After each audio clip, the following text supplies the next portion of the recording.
Ladies and gentlemen, good morning. Today, as you know, is the 6th of September, and this is our fourth DiaBeat webinar. Our topic, yoga for diabetes management. Now, we know it's almost common knowledge that Western exercises, including swimming, jogging, cycling, gym,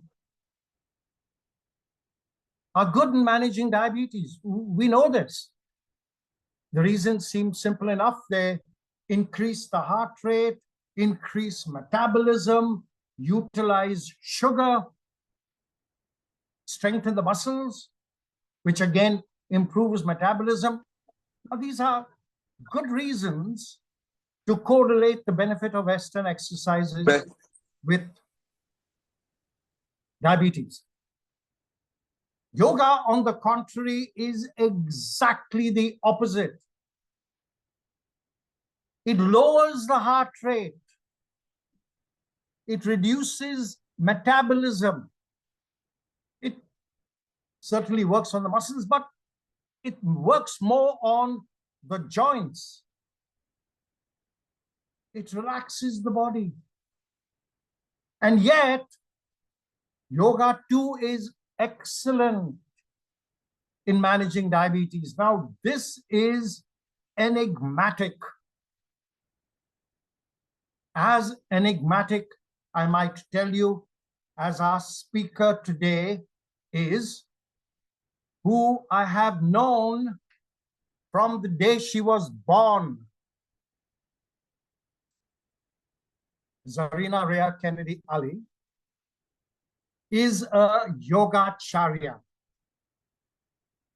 She is also and currently the assistant professor at the University of Stirling, teaching business studies in the UAE.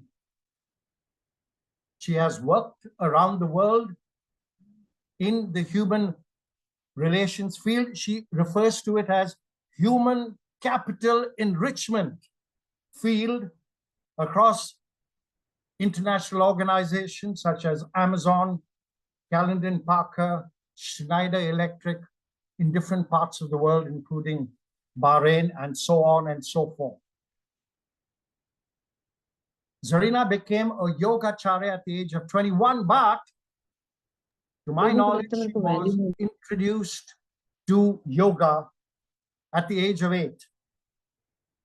And she studied yoga under Dr. Praveen Kabadia, the renowned Indian teacher. Zareena decided to combine her love of yoga with a more scientific or a more up-to-date knowledge of health. And in the Apollo Hospitals Education Research Foundation, she studied preventive and promotive health. And then she went on, of course, to get her certification in cognitive behavior therapy, her objective being, as she mentions, to deal with the mental health and well-being of my students. Now, here is the enigmatic aspect. She is also a doting mother. She has 2 gorgeous children, my grandchildren, who, as she says, prefers yoga, prefers gymnastics to yoga, and a husband who is an allopathic doctor.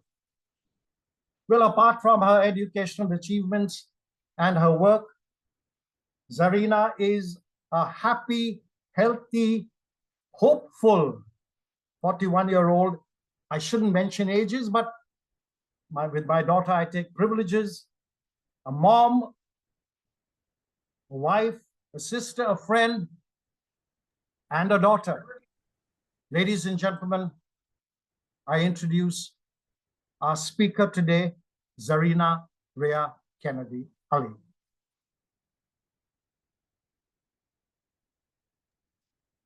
Good morning, everyone. What a beautiful morning, and thank you so much for that introduction. I would like to thank RAC Hospital, Dr. Raza and his team for all that they do within the Emirate of Ras Al Khaimah in the UAE. I would like to thank Arabian Wellness, Professor Kennedy, Dr. Wilku, Saloni, Sadeh, and the entire team for giving me this opportunity. This is now season 3 of the RAC Diabetes Challenge, and over the past years, we have touched thousands of lives. And I am a firm believer in community health and community wellness initiatives. I think if you want to go fast, go alone. If you want to go far, go together.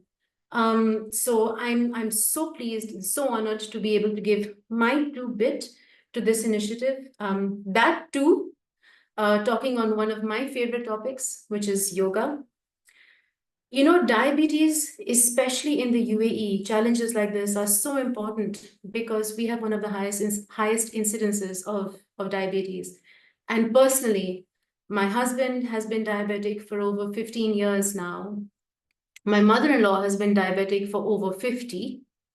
And I have close friends and my father who are also diabetic. So, you know, this being able to shed a little light about yoga and diabetes personally is very fulfilling for me. And once again, thank you so much for this opportunity.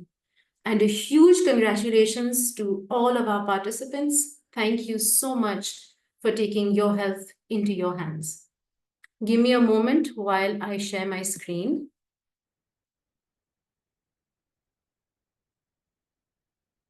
Okay, is my screen visible to everybody? I hope so. I'm just trying to make this such that I can show you the full. There we go. Yeah, we can see. Okay. Is it now in slideshow? Yes. All right. All right. Good morning and welcome to the RAC Diabetes Challenge 2024. Your topic today is yoga for diabetes. It's wonderful to meet you. My name is Zareena. So, kicking off, what will we cover in this talk?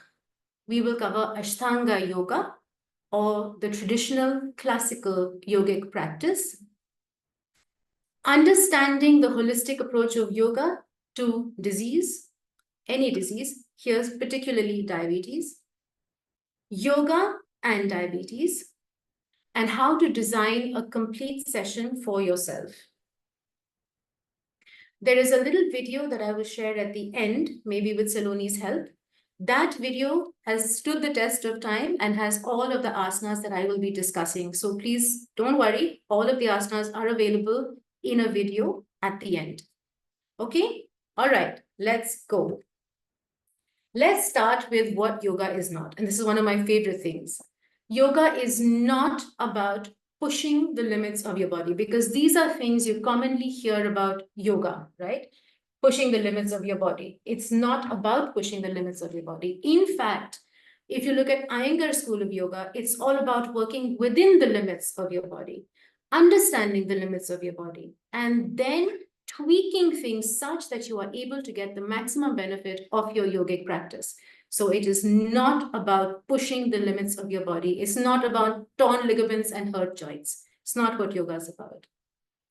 Yoga is not about being vegetarian. If it was, I would not be practicing, because I am strictly non-vegetarian. I truly believe in the benefits of a balanced diet. I see tremendous benefits in being vegetarian. Unfortunately, I am absolutely non-vegetarian and an absolute practitioner of yoga. So yoga is not about being vegetarian. The other thing I hear a lot is yoga is all about abstinence. It's not. It's not about abstinence. Restraint, yes. Abstinence, no. Yoga is about being able to enjoy life responsibly. Yoga is not boring. Please allow me to do a yoga class for you to show you that it's not boring. Yoga will give you what you want from it. Yoga is not for thin people, because I've heard this so often, I'm too fat to do yoga. There is no such thing as too fat to do yoga. And lastly, yoga is not a fad. We live in an age of too much information. Social media doesn't help. It really doesn't. And we've started to break things down into little palatable pockets for niche audiences. And so you hear many types of yoga. I've come to hear about hot yoga, cold yoga, dance yoga. And then, the old terms, hatha yoga, raja yoga, all of this there's so much information that there's a lot of disinformation. Yoga is not a fad. It has been around for 5,000 years. It is an observational study over millennia of human body, organs, behavior, illness, and wellness. It is a science. It is the science of its time, which we now adapt to our current style of living. So yoga is not a fad. As you can see from that picture, yoga is not only for thin people. So what if yoga is not a fad? What is yoga? Ashtanga yoga, which is what I was trained in the Bihar School of Yoga, considers yoga to have 8 limbs. These are the 8 limbs of yoga. Now, what you will observe when you look at this is these 8 limbs actually represent a process. The process starts first with looking in, learning to turn your eye inward, learning to look at yourself from the inside, looking at your organs, looking at your body, understanding what is right, what's going wrong, what hurts, what needs to be fixed, what do I feel? Starting to look inward, then starting to deal with the problems that you find inward. Whether it's fatigue, whether it's obesity, whether it's diabetes, whatever your problems are, isolating those problems. Then we move on to asanas, which help you to then deal with those problems using internal massage of organs, which is what yoga is known as, right? The internal massage of your organs. Learning to use these asanas, using these positions to apply the right pressure to your organs, to your glands, to your endocrine system, to your limbs, to your joints, to your muscles, in order to achieve the result that you are looking for. It's then about meditation, concentration, breathing. Finally, at the end of this process, you are in this last stage of yoga, which is samadhi, which is oneness with the external, with the universe. So you end up being one drop in a universal ocean. That is the idea of yoga. And that is what yoga means. Yog means to join yourself with yourself, and to join yourself with others and with the universe. This is Ashtanga yoga, and this is the kind of yoga that I've been practicing all my life, and I've been teaching all my life, and it has held me in tremendous good stead, and I'm so pleased to be sharing it with all of you. A few fun facts.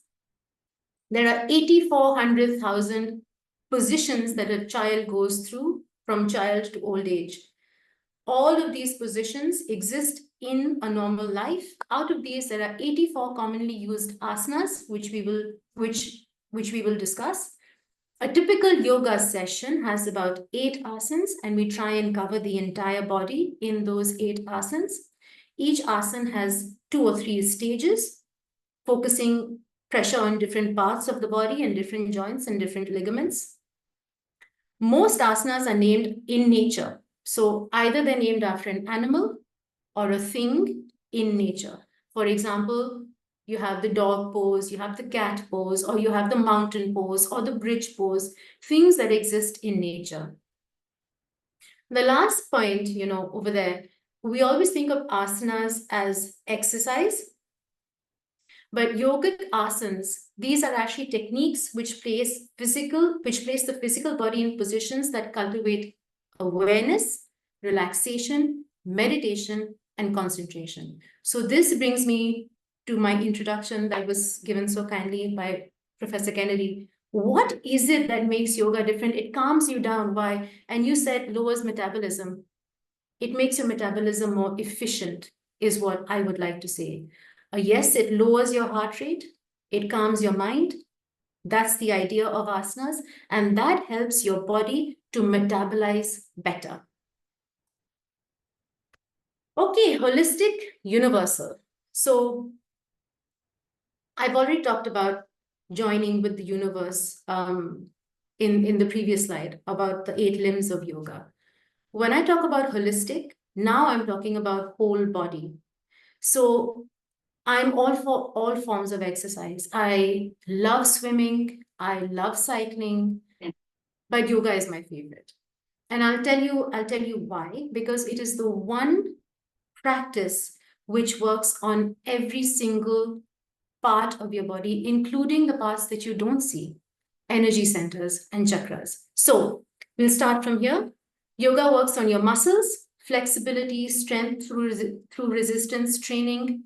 It works on your skeleton to maintain joint flexibility, your ligaments. It works on your internal organs. So now we've gone into the skeleton, right? Your internal organs. It works, and as we know, it's called the internal massage of the organs. So puts you in positions that apply pressure to different organs in your body. It works on your endocrine system, your glands. Speaking of your endocrine system, there's the chakras. Chakras are energy centers within your body, and each chakra is associated with a gland or an organ that produces a hormone.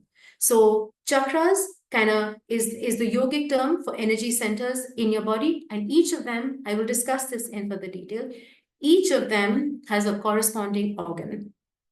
And lastly, diet. So this is your holistic approach. This is yogic holistic approach. It works on your muscles, starting from the outside. Your muscles, one step lower, your skeleton, one step inner, your organs, again, your endocrine system and the chakras, and lastly, your diet. So this is the holistic approach to yoga. And what is the idea of doing this? To feel one with the universe, to feel at ease, to feel at peace, to not be ill at ease, to be well. I was talking about I was talking about chakras. Sorry, give me a moment. I was talking about chakras, and I was telling you that my like I said before, the reason I love yoga is because it considers all things. All things. So I don't know if any of you are familiar with chakras at all, but here you have the crown chakra, and the related organ here is your brain. You have the third eye, which is responsible for creativity and thinking, and the correlating is the pineal gland. You have your throat chakra, right, which is the energy center in the throat, and that has the thyroid gland correlated to it. The solar plexus is your feelings of confidence and strength, and that has the pancreas, which we will see having importance in this talk. There's the sacral chakra, which has the adrenal glands, and then there's the root chakra, which has your reproductive glands associated with it. So each energy center has a correlating organ function. So when you say that there is something wrong with a chakra, like I feel like, you know, there's a lot now on the internet about chakra healing and aura cleansing. So I just wanted to give you a little insight as to what that means. So each chakra has an organ or a gland that is related to it. Each of those glands has a function. So each chakra represents a function in the human body.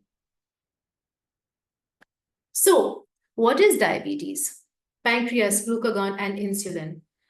Glucagon and insulin are the 2 hormones that help you maintain the right amount of sugar in your bloodstream. Your pancreas receives a signal to release sugar into the bloodstream. This signal releases glucagon. Glucagon allows the liver to then release its sugar from the liver and the muscles into your bloodstream. The next signal that you receive is want to release insulin, which then brings your sugar back down to a normal rate between 80 and 100. This is how it looks in a normal person. But in diabetes, this process is hampered, right? So you have two situations that could occur. One, where your pancreas doesn't make enough insulin or does not make insulin. So it's a making problem, manufacturing problem. And then there's type 2, which works on your receptors to not allow them to be able to utilize your insulin properly. Either way, whichever way it is, whether you have type 1 or type 2, the basic mechanism of managing your blood glucose level goes awry. All right. So what does diabetes affect? Diabetes, I'm just going to say, diabetes affects everything. And the reason for that is because it affects your blood vessels. It affects your macrovascular and your microvascular, both. And this has effects on your extremities, hands, feet, necrosis, for example, or your organs, your kidneys could suffer, or you could have problems with your eyes, diabetic nephropathy and retinopathy. Retinopathy is when you have problems with your eyes because you have little deposits within the blood vessels.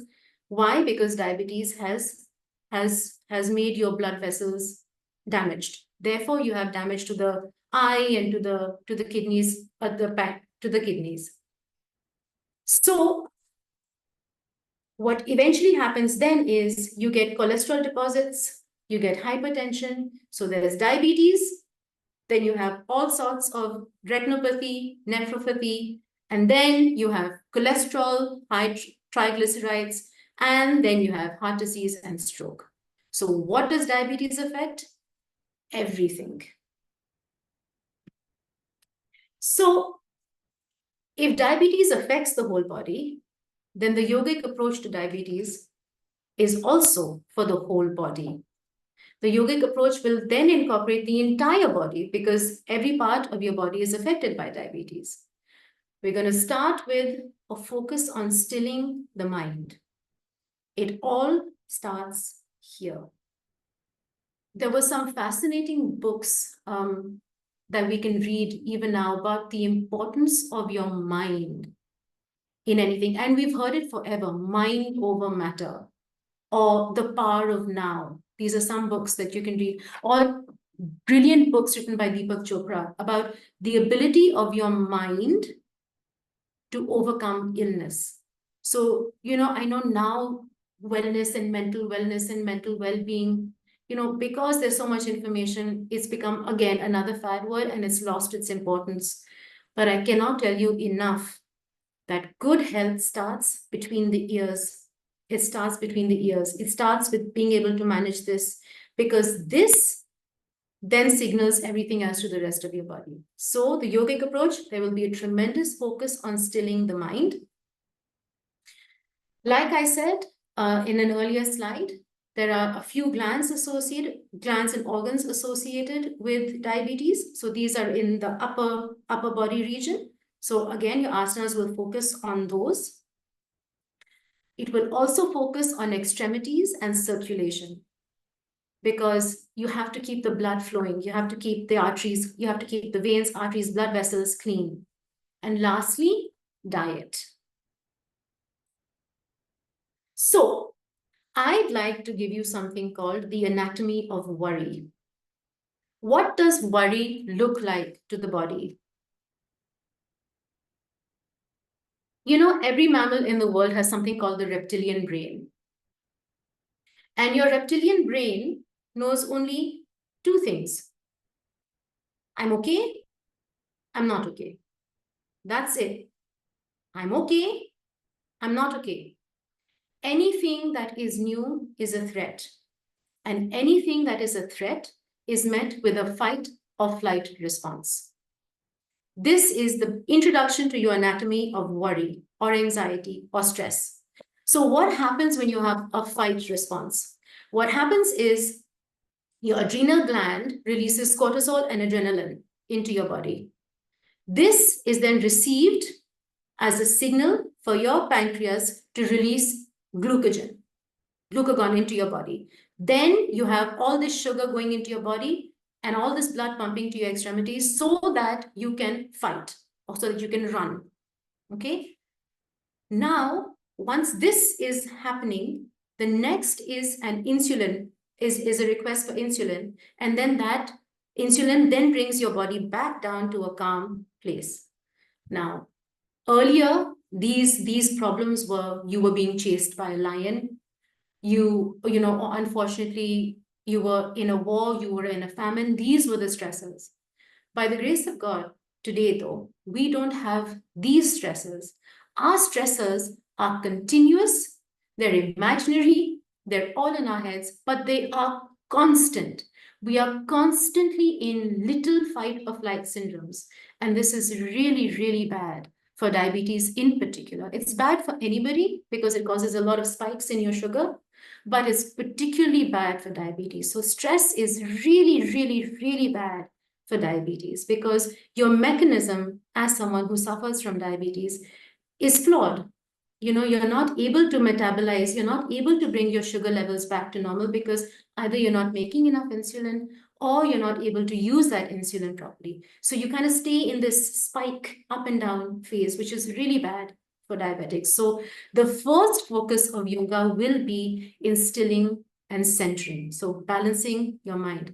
What that does is it immediately stops this dominoes effect or this up and down spike that you have in your sugars, which then, of course, as we know, affects all of your blood vessels, etc.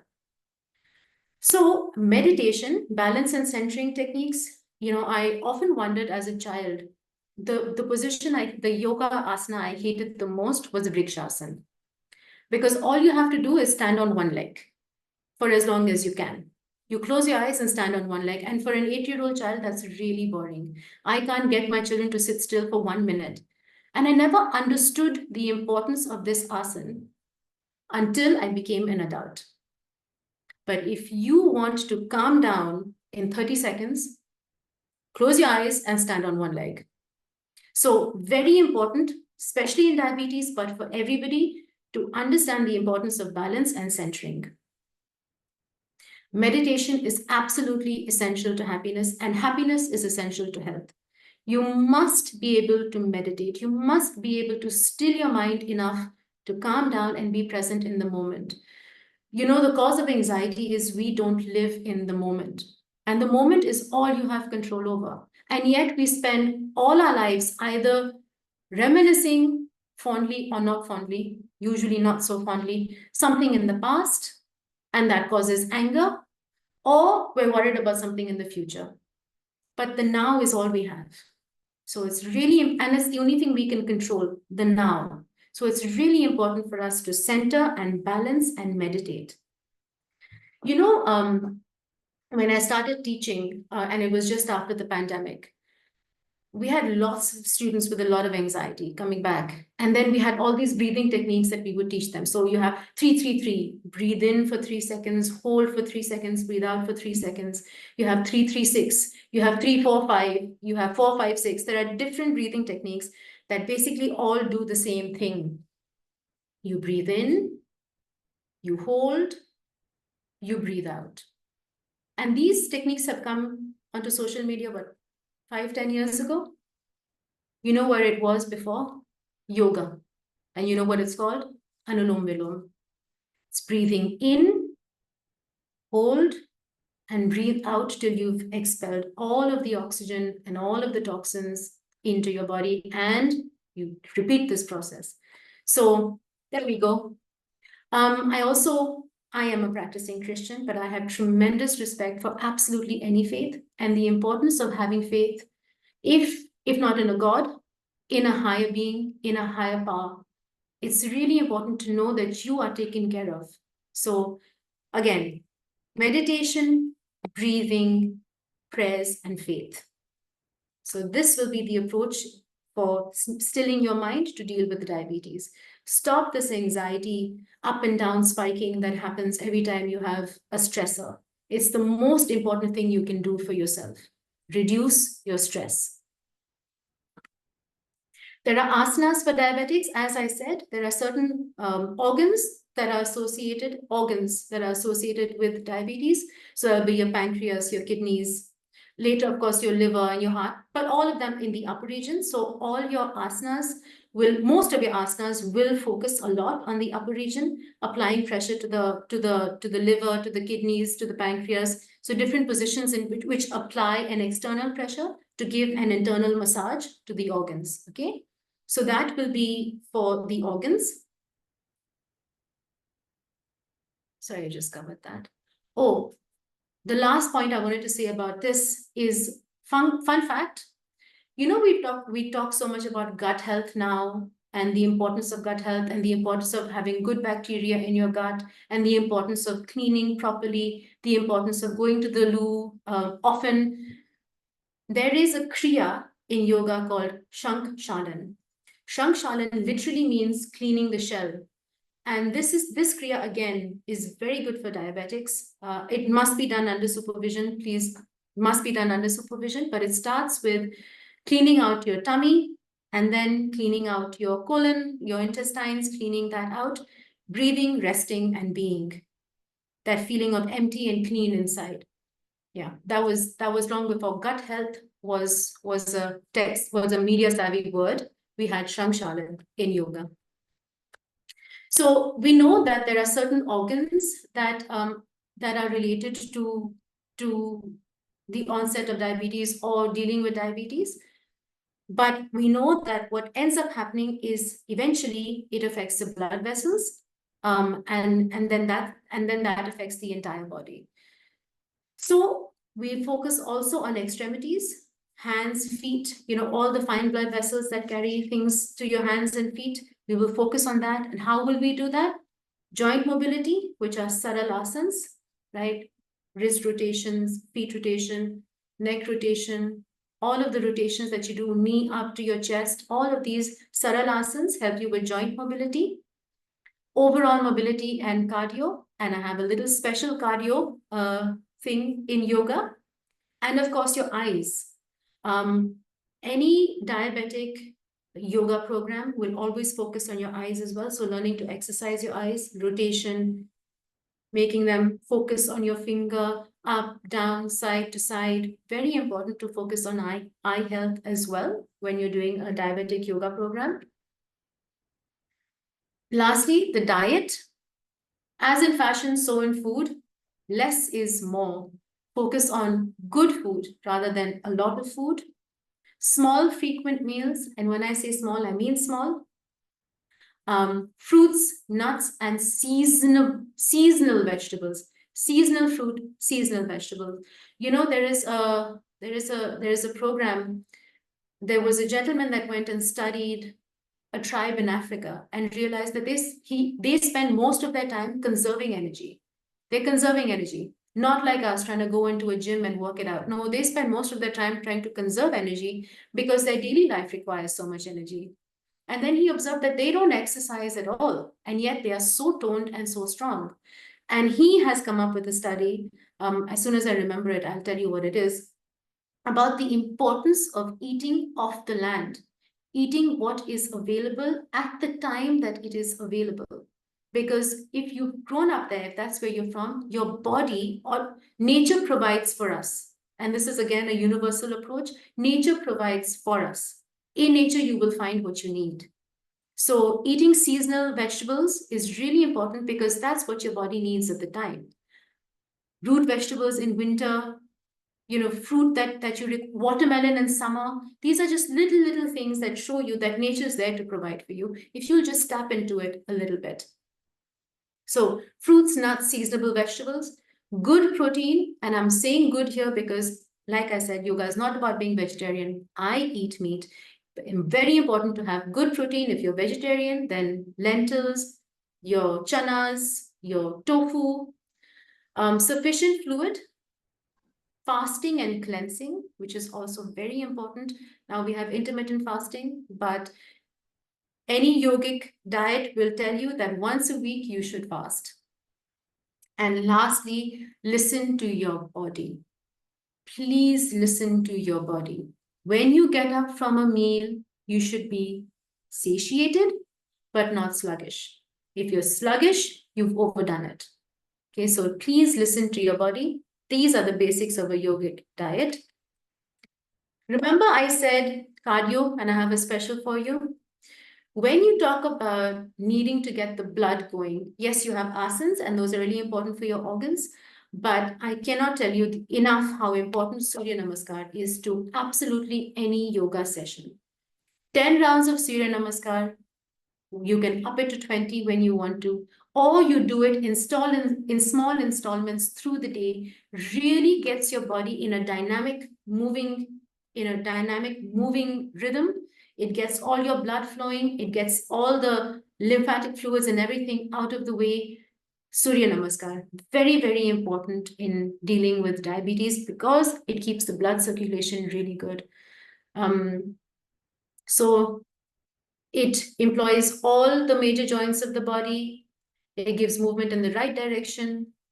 Walking is great, as Professor Kennedy said, walking is great, but that tends to focus on the lower limbs. Jogging is wonderful. I personally can't jog. I'm very, very bad at jogging. Swimming is fantastic as well. Also, there's Surya Namaskar, which is known as the ultimate asana. So now we'll just get into a little bit about what asanas we should be doing. So there's Halasana. Halasana has 3 stages. Right? The first is raising your legs just 30 degrees off the floor, and you hold that position for some time. It again applies pressure on your abdomen. It applies pressure on your internal organs. And the last position, if you can do it, if you are an advanced practitioner of yoga, is to put your legs behind your head while you're lying on your back. And that again compresses the heart and this region. So kind of massages the organs within the cavity, the top cavity.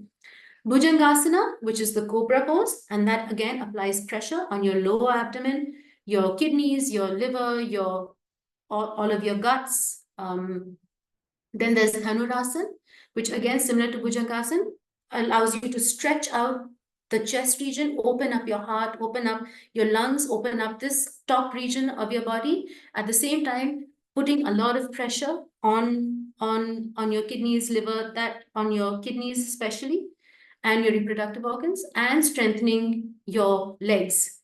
So again, a very good asana to do if you're dealing with diabetes.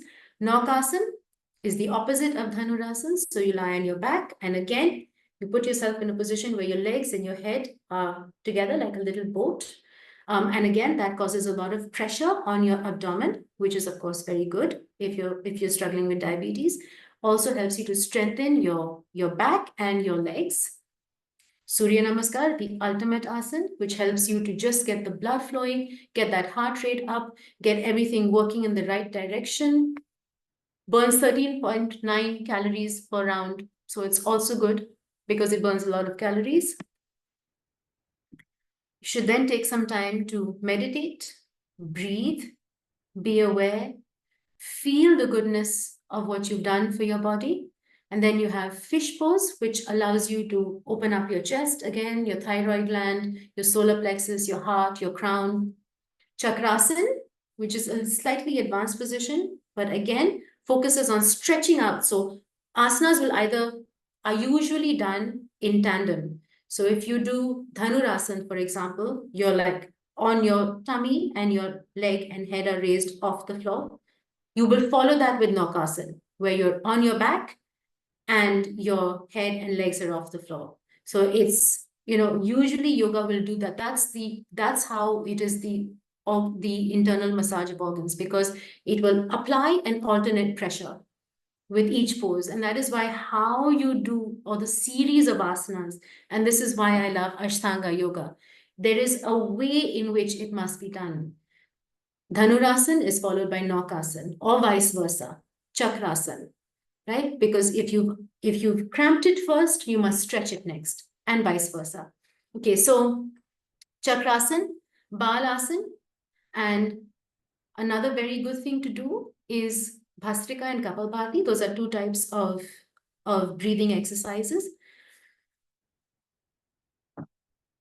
Last but not the least, I hope I haven't gone over. Last but not the least, yoga is not an exclusive thing. Yoga has stood the test of time and millennia, and it works so well with other forms of exercise, that there's no need to debate really which form of exercise is better. It's not at all an exclusion. You do yoga along with everything else. Cannot say enough how important it is to do a medical test every year. When I turned 30, I started to give that to myself as a birthday present. So if you're dealing with diabetes, please, you cannot manage what you don't, you cannot manage it if you haven't accepted it. If you don't know, you cannot manage what you don't know. It's really important to go for medical tests, find out if everything is okay and what you can do to fix it. Prevention is far better than cure. And if not, then early detection is far better than not. So yoga and inclusion with everything else, medical tests to determine every year if you are well or not as a birthday present for yourself. Make yourself a priority in your own life. Medication, yoga and medication go together. It's really important that you take your medication in the right dosage at the right time. Follow up with your doctor in case there are changes in medication. While I love yoga, any exercise is better than no exercise. So if yoga, despite my saying so, is not for you, that's fine. But get out there and do something for your body every single day. Just like you would do for your family, just like you would do for your friends, just like we do for 1,000 people in a day, every day do something for yourself. Whether that's 20 or 30 minutes of exercise, whatever form of exercise, if not yoga, any form of exercise is better. And you know, when people say no time, I have no time, please don't say that. There is always time for what is a priority, and your health is your priority. So please make time, be your priority. Thank you very much for your time. Saloni, would it be possible, I'll stop sharing, would it be possible for you to share the video?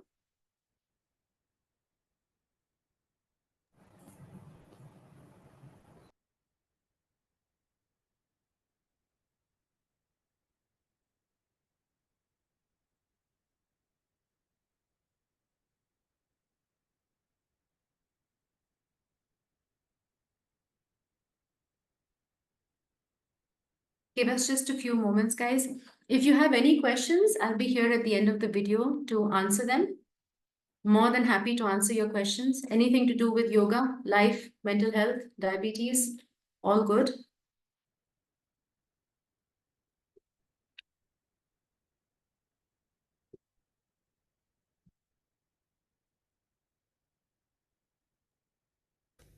It not only benefits the external body, but also benefits the internal body. However, yoga will need to be learned through a guru or through a teacher. It takes time to learn this. All Western methods of exercise, especially mobility and freehand exercises, can be done within minutes. A yoga session would start with the Surya Namaskara or the pranayama. And then you would do the Ardha Halasana. The Ardha Halasana or leg lift, half leg lift, will benefit not only the muscles of the leg, the muscles of the abdomen, but all the abdominal region, including the sexual organs and the digestive tract. You could then move to the Sarbangasana. The Sarbangasana is also known as the shoulder stand. This is an inverted posture. It will improve your circulation. It will increase the blood flow to the brain. It will activate the thyroid, which means it will activate your metabolism. You could then move to the Halasana. The Halasana or the Hal pose, the plow pose. The plow pose is important not only for the thyroid gland, which is contained in the neck, not only for the spine, but also for extending the legs and stretching the muscles. You would then go into an opposite position, and that is the Matsyasana. The Matsyasana is an exercise that is referred to as the fish pose. The fish pose is expanding the chest. It will improve respiration. It will improve the intercostal muscles of the lungs. It will improve your entire breathing. We then have the Bhujangasana. The Bhujangasana is known as the cobra pose. This is extremely good for the lower back. It stretches the entire abdomen. It benefits the kidneys. It benefits the thyroid. The Salabhasana is the locust pose. You lie on your stomach and you raise your leg. Now this strengthens the lower back. It strengthens the entire muscles of the abdomen and back region. You then move on to the Dhanurasana.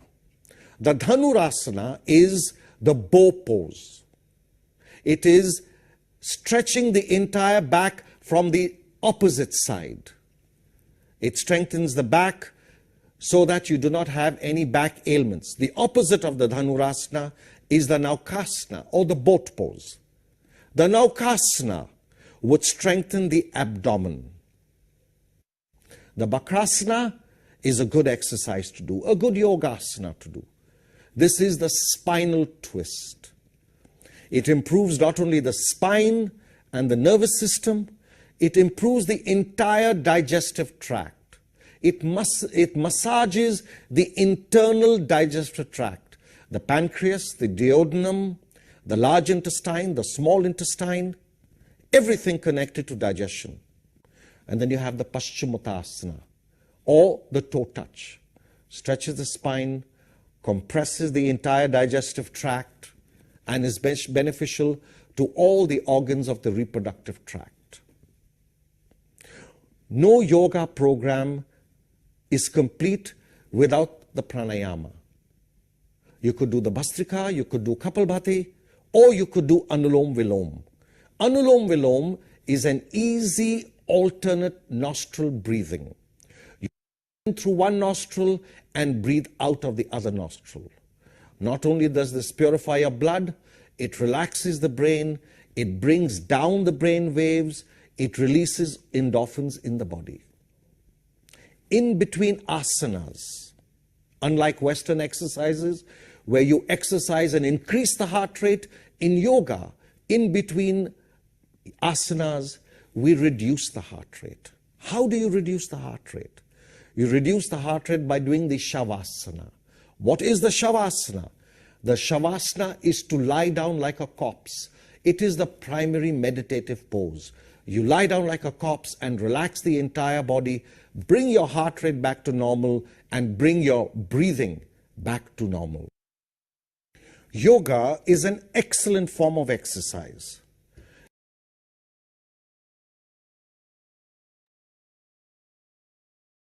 Thank you. Thank you very much again for this opportunity. I am open for any questions that we might have.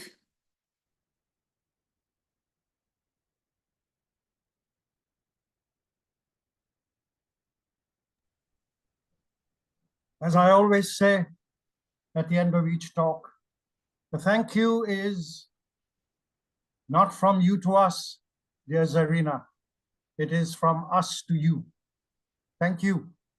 Thank you. You know, in a single sentence, Zareena was able to convince me that yoga in lowering metabolism, it made metabolism more efficient. Raising metabolism is the Western method of utilizing sugar. Yes. Our speaker went one step further by saying not simply raising, but making it more efficient. Now that is a remarkable statement. Zareena has taken us on a journey of 5,000 years. Today we talk about microbiomes and gut health. And this young lady presented to us the Shanksalasana. It's an old word, I really should know it, but I apologize for not using the correct name. I think she did say Shank Salank Asan or whatever. But that was 5,000 years back. And it managed the gut microbiome, which is today's discussion. And that's a remarkable journey. You know, she went back, she correlated the chakras with the endocrine system, and perfectly clearly, it was a clear connection. 5,000 years back, we may not have known the name pancreas, we may not have known the name endocrine or thyroid, but we knew the chakras. I mean, obviously, yoga, it journeys beyond time. It has been in existence since almost the beginning of mankind. And I know I should not wax eloquent on the subject, but, you know, one of her slides simply said, I mean, and when I listened to what she said, and she spoke about yoga, and she didn't talk about muscles and joints. She spoke about the nervous system, the thyroid, the pituitary, the spine, the reproductive organs, the endocrine system, the brain, meditation, relaxation. These are completely new words that we use in exercise. I believe it was a remarkable presentation. It stood the test of time. Thank you. And that video, oh, it stood the test of time. I apologize for my presence in that video, ladies and gentlemen. I thought I was far better looking than that. But nevertheless, what can I say? A picture paints 1,000 words. That video was remarkable. Zareena started yoga at 8, and that picture was taken when she was in her 20s. And this young lady looks as remarkably good at the age of 40. But anyhow, this should not be a father speaking. This should be a professor taking a webinar. And therefore, I hand over to Dr. Wilku, sir. Questions. Thank you so much. Thank you.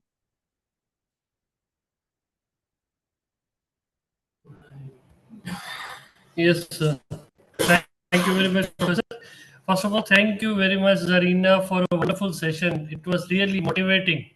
Means it was like you are giving a sense of what exactly yoga is and why should we do it.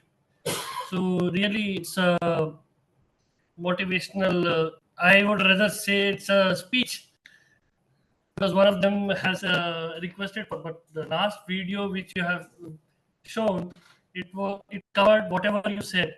So it was wonderful. See, I have questions. First, Neetu has asked, my father is on insulin twice a day. Is it safe for him to do yoga? Please tell what time, what asanas he should be doing. See, yoga, like you mentioned, is a very vast subject. It's not a very small subject. It's very vast, and it has complete depth. You can say the effect on the body, whether it is a physical body, whether it is a mental body, all spheres it touches.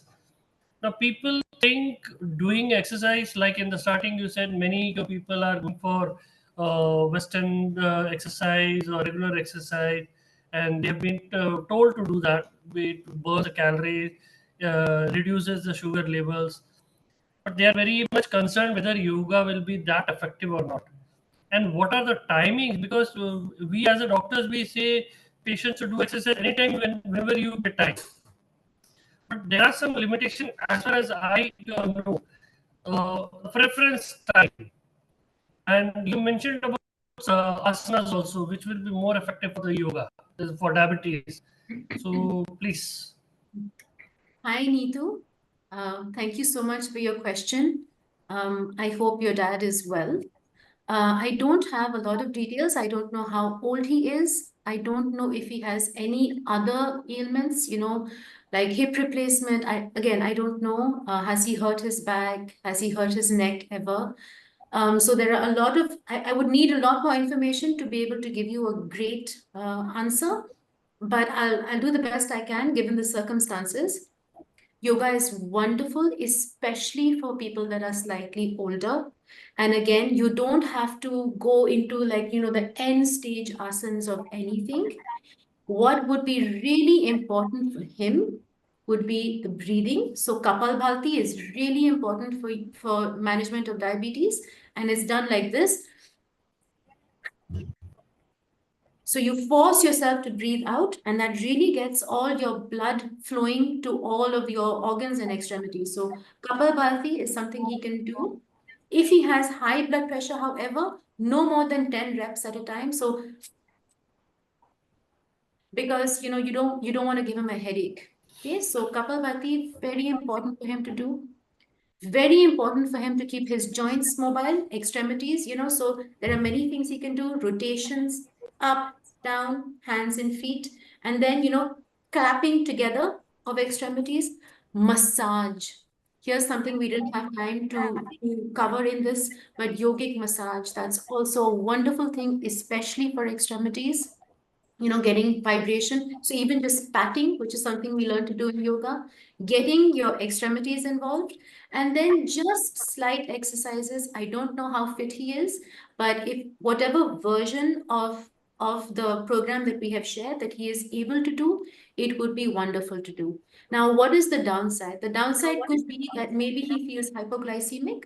So it would be wonderful if you could be observing him when he's doing it, or if he can keep something in case he gets hypoglycemic. Doesn't have to be sweet, it could be nuts, or if he has just 5 or 6 nuts before he does yoga, almond, walnut, peanut, any of these nuts before he does yoga, that should give him enough energy to go through maybe a 20-minute yoga session of breathing, mobility exercises, and some of the asanas that he is able to do if he has no other health related issues that would warrant him to not do the asanas.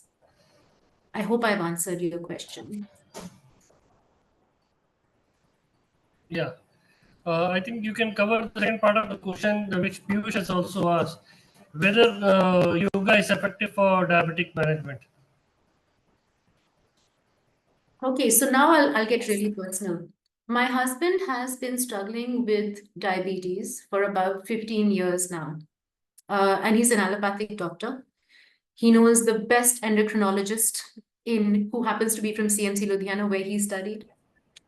And just, I think, last year, finally frustrated with his ups and downs, and he had very disturbed sleep patterns. And there are studies, of course, that associate diabetes with disturbed sleep patterns because it affects your dopamine. Anyway, so he had disturbed sleep patterns, and he was exhausted most of the time. Finally, he listened to me and went to do yoga. And I am happy to tell you that a year down the line, I have been married to him for 14 years now, never seen him happier or healthier. He's maintaining his weight. He's maintaining a great HbA1c.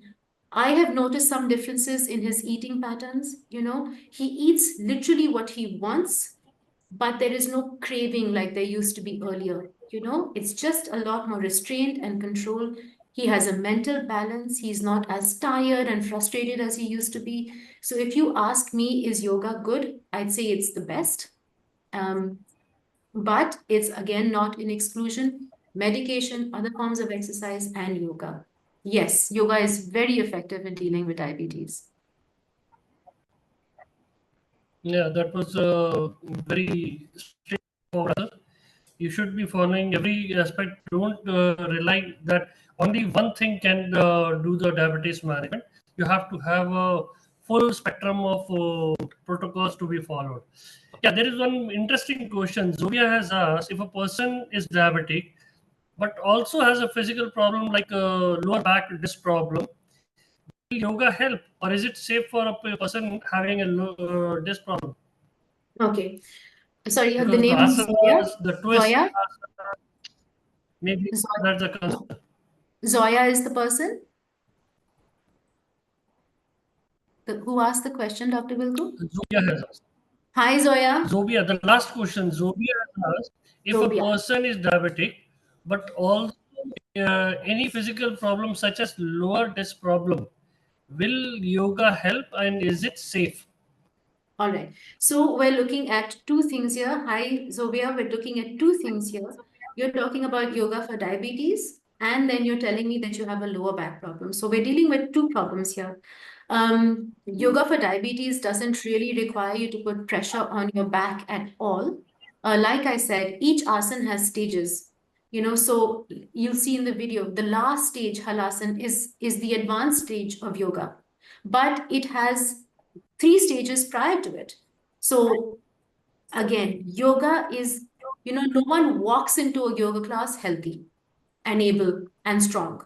All right. Everyone walks into a yoga class with something, either they're overweight or they're having some hip pain or some back pain, something or the other. Right.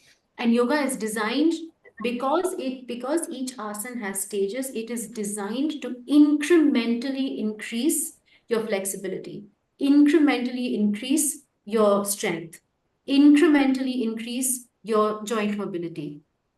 Okay, so you have a lower back problem. So obviously we will avoid bending forward exercises. However, we can be sitting on a chair and strengthening your hips, strengthening your shoulders, strengthening your lats so that you have more support given to your back.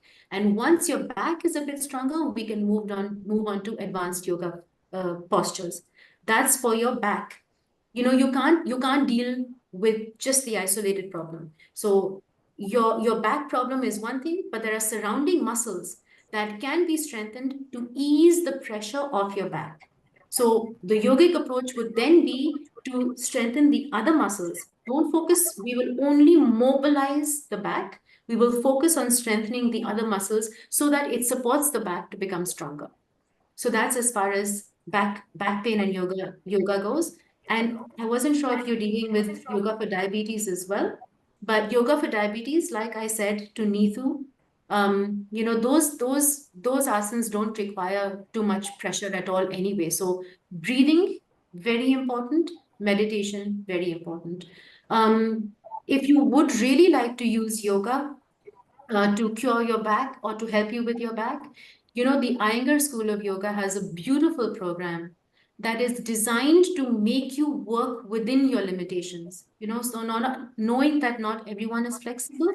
So if you can contact us later, I'd be happy to put you in touch with an Iyengar School of Yoga, which will help you with your back a lot. I know this because again, my husband had a similar problem, diabetic and terrible back. And he went to Iyengar School of Yoga. So I'm happy to put you in touch with somebody there. Yeah. Thank you very much. I think there are no more questions, but I would rather ask one takeaway asana. What asana you should prefer as one spot Ooh, that Dr. everyone should do it? Whether they are diabetic or not diabetic, everyone should do it.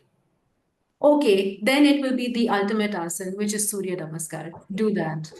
Because that is one thing that works on everything: cardio, flexibility, strengthening through resistance, joint mobility, getting everything compressed, everything stretched, getting your heart rate up. And please, please, please follow it with breathing and calming down. If I have to choose one asana, then it's the ultimate asana, which is called Surya Namaskar. Yeah. Thank you very much. Professor, over to you. Thank you. I honestly feel unworthy with such a brilliant lecture. What can I say? Zareena, thank you very much for this enlightening lecture. They say the child becomes, I don't know, the father becomes the child and the child becomes the father. Well, I have learned from you today. Thank you so much. I would like to thank our audience for streaming in and listening to what our speaker had to say.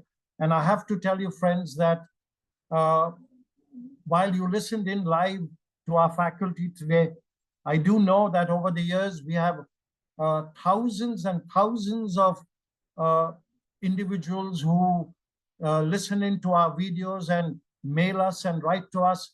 So this video is for perpetuity. Thanks again to Zareena, and thanks to our audience for listening. Thank you, Dr. Wilku, for putting this all together. Year after year, Dr. Wilku, month after month, week after week, Dr. Wilku sources our speakers, and I can see that he does a good job in sourcing his speakers by the quality of the speaker today. Well done, Dr. Wilku, and thank you so much for putting all of this together. I cannot forget my colleagues on the back end. I heard the name Soloni, so thank you. Thank you to you, young lady. Sadeh, thank you to you. And thank you to the entire Arabian Wellness team that works in the background. We couldn't have done this without the support of our big brother and sometimes father, RAC Hospitals. Thank you so much for that. Ladies and gentlemen, we are with you all the time for the next 3 months for the RAC Diabetes Challenge. And our next program is exactly 7 days from now. On the 13th of September, we have Dr. Humam, our specialist internal medicine, and he will talk to us about diabetes 360 degrees, the total care of diabetes. Thank you all very much. Zareena, thank you. Dr. Wilku, I can see both your pictures. Thank you and goodbye. Thank you.